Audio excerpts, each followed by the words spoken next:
"The door is right there," Victoria Sterling said, her voice dripping with MBA-certified condescension. She was 35 years old, wore a $2,000 blazer that looked like armor, and had never seen a military drone in action. Yet here she was, sitting in the corner office of Aegis Grid, telling me that my 20 years of service were being optimized. The name is Arthur Vance.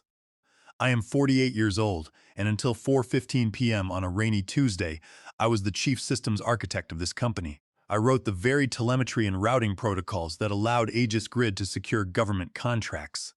Now, Victoria was looking at me like I was a legacy server that was drawing too much power. She did not look at my face. She looked at a spreadsheet on her tablet. "We need agility, Arthur," she said. "The new contract with the Department of Defense requires a younger, more adaptable framework. Julian Sinclair will be taking over the systems division starting tomorrow. We appreciate your historical contributions, but the board wants a fresh paradigm." Julian Sinclair was 28. He was also the nephew of Lawrence Sinclair, the retired founder of Aegis Grid.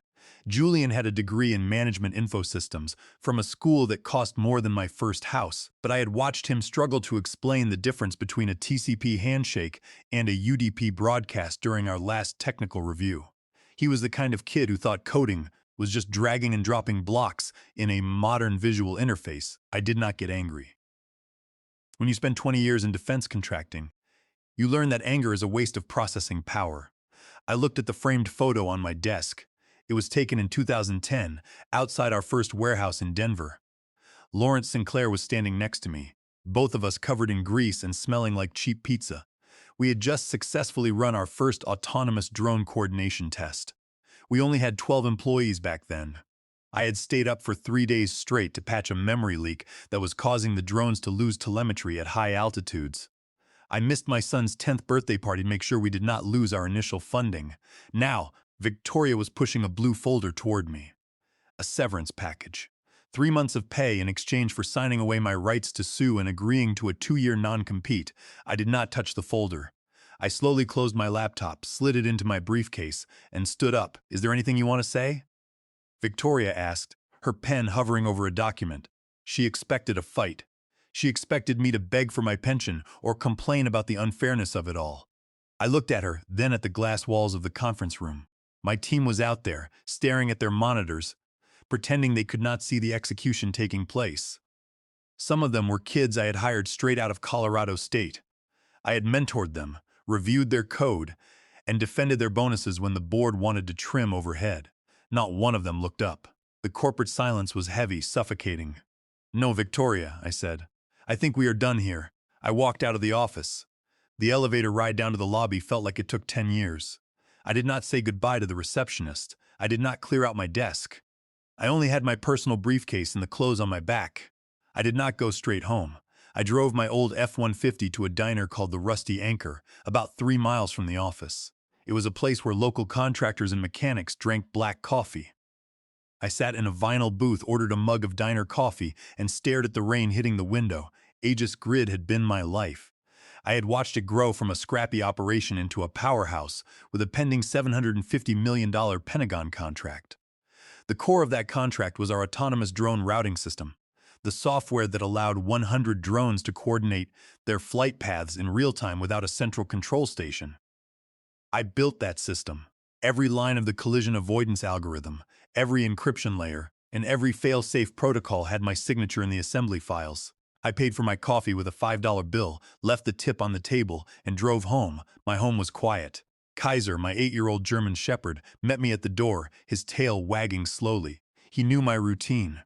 I usually came home at 7 p.m., not 5 p.m. I patted his head, poured myself 2 fingers of rye whiskey, and walked down to the basement. In the corner of the basement was a heavy steel filing cabinet. I had not opened the bottom drawer since 2012. It was locked. I found the key on my ring, inserted it, and pulled the drawer open. It was filled with old notebooks, system design printouts, and tax documents. At the very back of the drawer was a manila folder sealed with red wax. On the front, in my own handwriting, was the label, Intellectual Property, Personal. I took the folder upstairs, sat at my kitchen table, and broke the wax seal. Inside was a copy of the provisional patent application for the Autonomous Decentralized Drone Coordination Grid. The date on the notary stamp was August 12, 2010.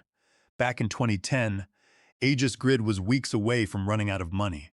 Lawrence Sinclair was panicking, looking for venture capital. I was working 18-hour days to get the prototype ready. My friend Harvey Fletcher, who had served with me in the Air Force and was now an intellectual property attorney in Denver, had looked at my design documents. Arthur, Harvey had told me over beers at a local pub, this code is going to change the industry. But Lawrence is desperate. If he sells the company or goes under, you will lose everything. File this provisional patent under your own name. Do not assign it to the company yet. Keep the rights until they stabilize and pay you what you are worth. I had followed his advice. I filed the provisional patent under my name, Patent US 2D10-8472639A. When Aegis Grid finally got funding, their legal team drafted an employment contract. Harvey had insisted on adding a specific clause to that agreement. It was a protective rider buried in the boilerplate text on page 14. The clause stated that the inventor, Arthur Vance, granted Aegis Grid a non-exclusive license to use the patent for their operations. However, in the event of involuntary termination of the inventor without cause, the license would terminate and all rights would revert to the inventor automatically within 24 hours of formal notice. At the time, Lawrence Sinclair had signed it without reading it. He just wanted the prototype to work so he could get the investor cash.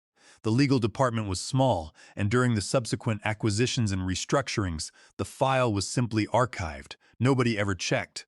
They assumed that because I was the loyal employee who worked weekends, I would never leave. Well, Victoria Sterling had just handed me my termination notice. She had not fired me for cause.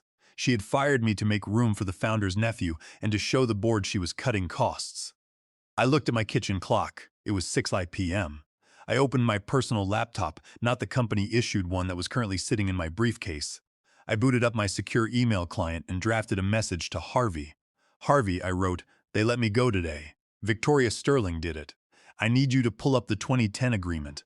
Let us look at the reversion clause. I hit send. Then I stood up, walked to the window, and looked out at the Denver skyline. The rain had stopped, but the streets were still wet, reflecting the yellow streetlights.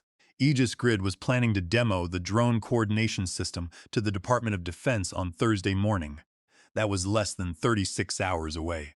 That demo was the final step before the Pentagon signed the $750 million contract.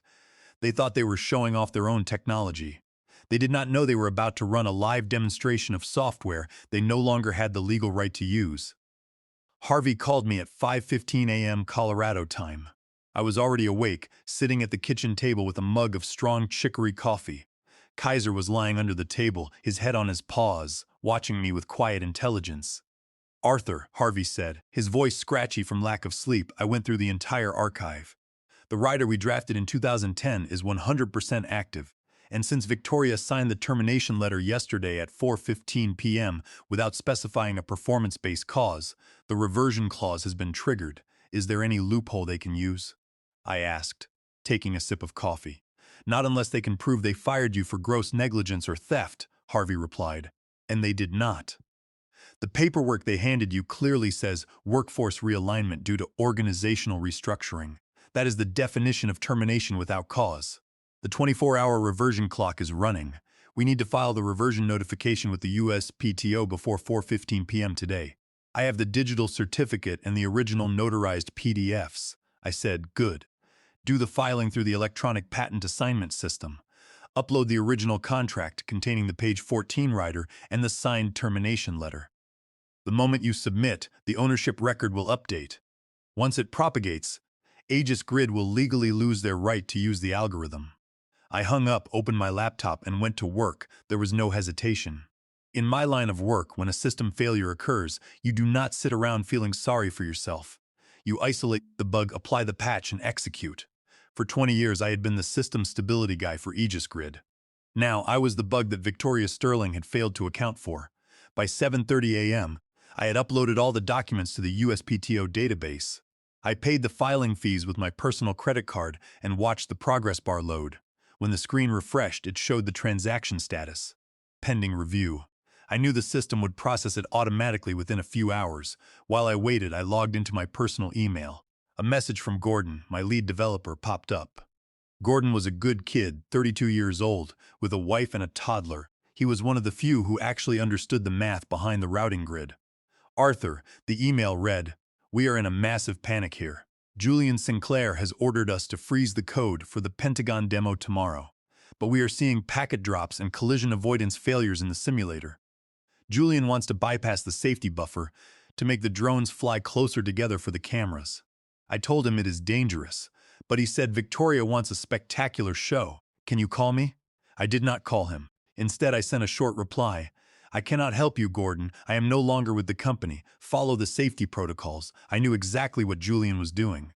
He wanted to make the demo look good on the massive LED screens. Bypassing the safety buffer meant the drones would fly closer, creating a tighter, more impressive formation. But without the dynamic latency correction I had written, any minor wind gust or signal interference would cause a chain reaction. The drones would crash into each other. By 11:30 a.m., my phone rang. It was Gordon. I decided to answer. "Arthur, please tell me you are joking about being gone," Gordon said, his voice hushed, likely calling from the stairwell.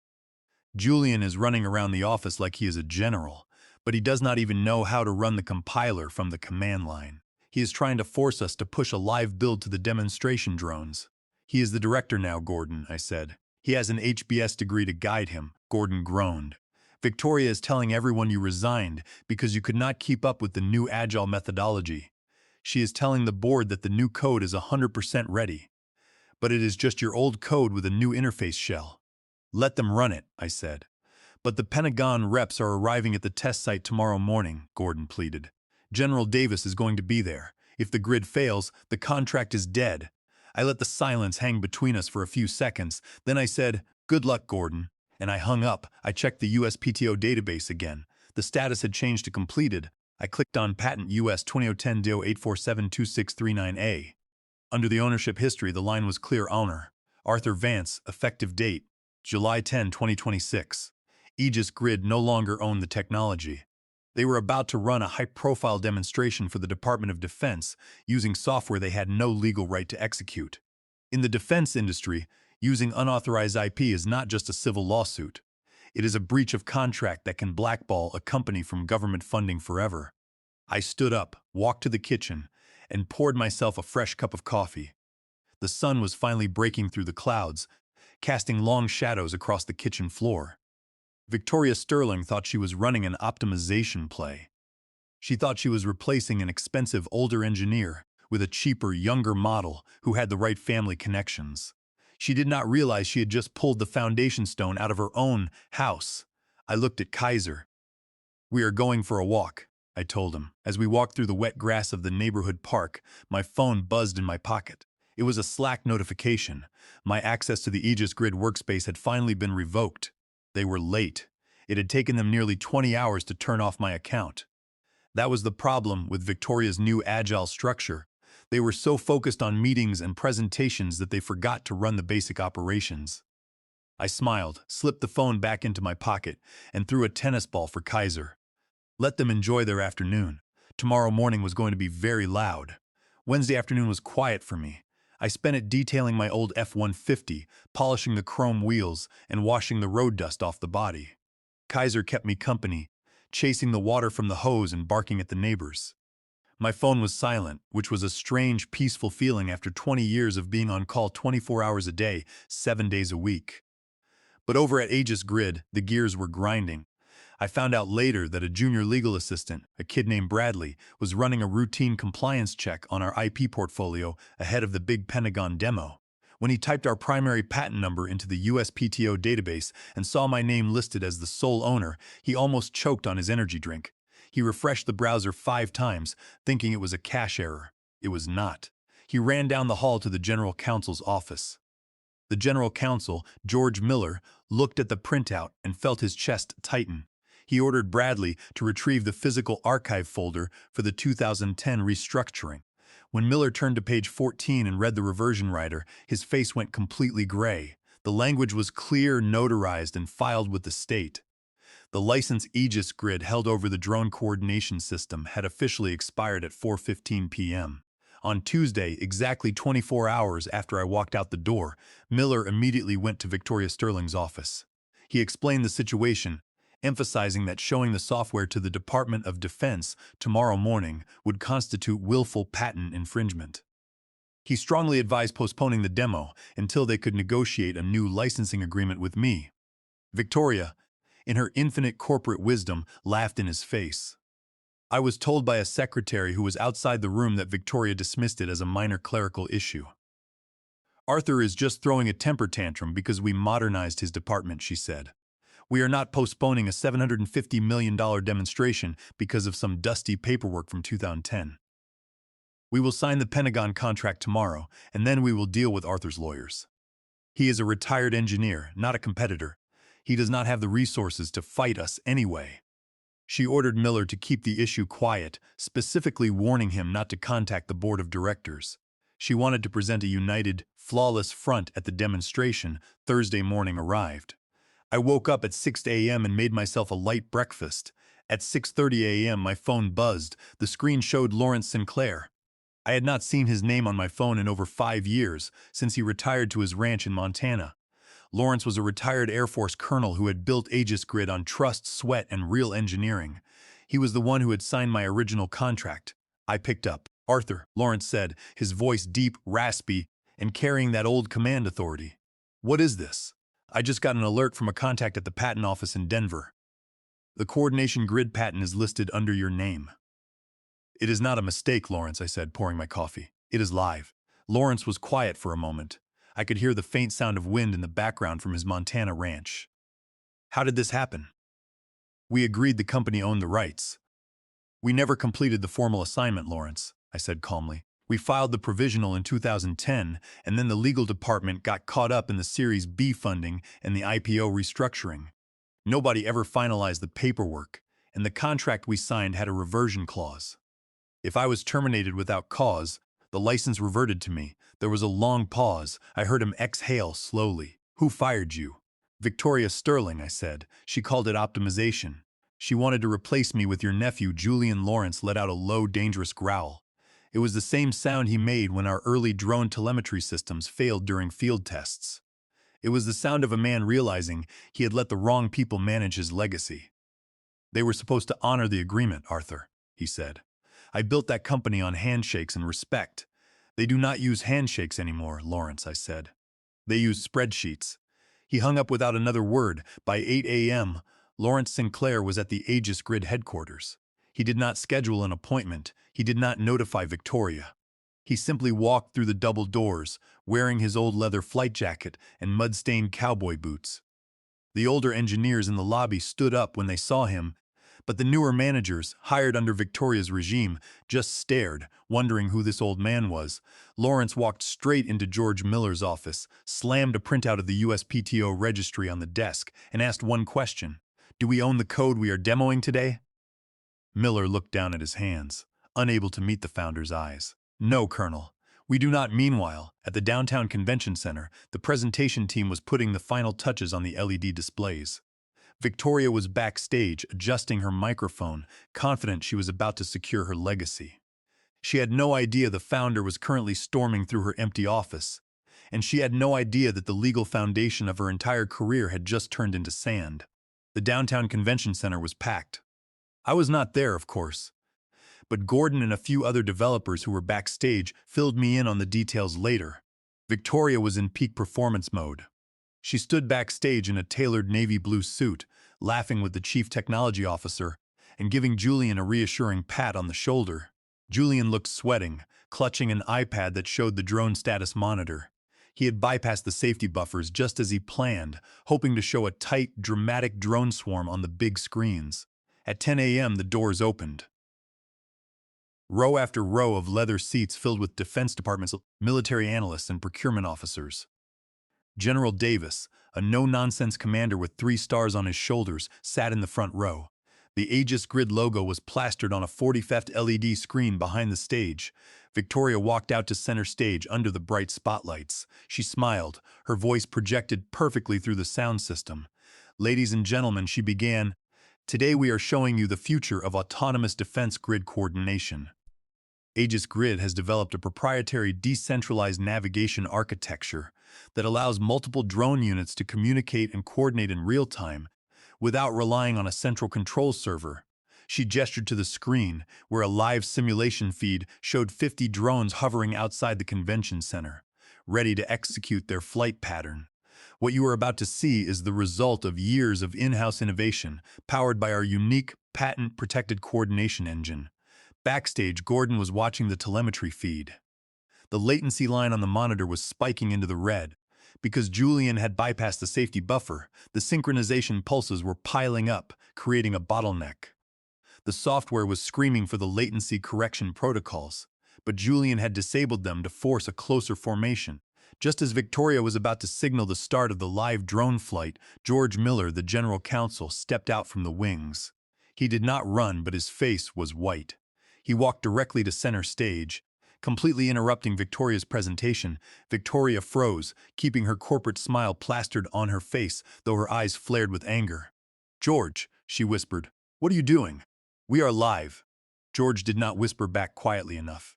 The microphone on Victoria's lapel was still hot, and the speakers carried their exchange to the entire front row. "We cannot run the demo, Victoria," George said, his voice trembling slightly. "We do not own the patent. The license has reverted to Arthur Vance." Victoria blinked, her smile finally slipping. "What are you talking about? Of course we own it." "No," George said, handing her a printed page. "Arthur filed the reversion yesterday morning. It went live at 4:15 p.m. on Tuesday. If we execute this software right now in front of the Department of Defense, we are committing willful patent infringement on live television. The board will be legally liable, and we will be barred from federal bidding." Backstage, Julian saw the exchange and panicked. He pressed a key on the control console, trying to force the drones to execute their start pattern anyway, thinking he could prove the system worked before the lawyers stopped it. Outside, the 50 drones roared to life, rising into the sky in a tight formation, but without my safety buffer, the telemetry signals began to overlap. The first drone suffered a 100 millisecond latency spike. It drifted 3 inches to the left. The second drone, trying to avoid it, rolled hard to the right. Within 5 seconds, 4 drones collided in mid-air, raining carbon fiber and broken rotors onto the empty parking lot. The audience gasped. The screen behind Victoria suddenly went red, showing system error messages. At that exact moment, General Davis's chief of staff leaned over and handed him a tablet. My lawyer, Harvey Fletcher, had done his job. He had not sent the patent reversion notice to Aegis Grid's executive suite. He knew they would bury it. Instead, he had sent a formal cease and desist letter directly to the Department of Defense's Procurement Legal Office in Washington at 9 a.m. General Davis read the tablet, his face hardening.